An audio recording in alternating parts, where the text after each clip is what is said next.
Så må du ikke være med. Hej mor. Hej skat, har du haft en god dag? Ja, må jeg godt komme hjem til Gustav?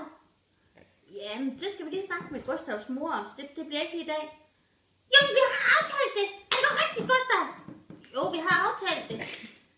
Jamen, så må vi lige finde en dag, hvor I kan lege sammen. Nej, det skal være i dag! Ja, det skal være i dag.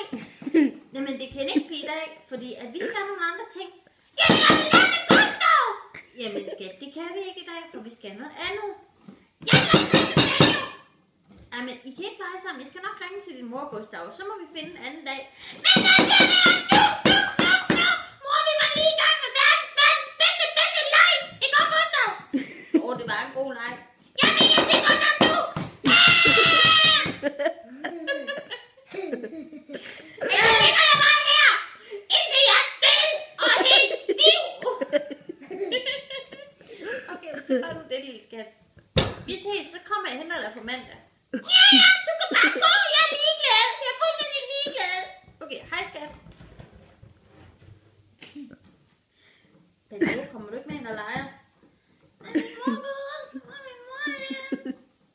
Benno, kom nu op og leger. Nej. Mor, gå tilbage. Gå tilbage, jeg vil med hjem. Okay, kom så skat. Så tag din tøj på. Ja, så tag din tøj på. Må jeg godt lege med Gustav i morgen? Ej, skat, nu går vi hjem og ringer til Gustavs mor.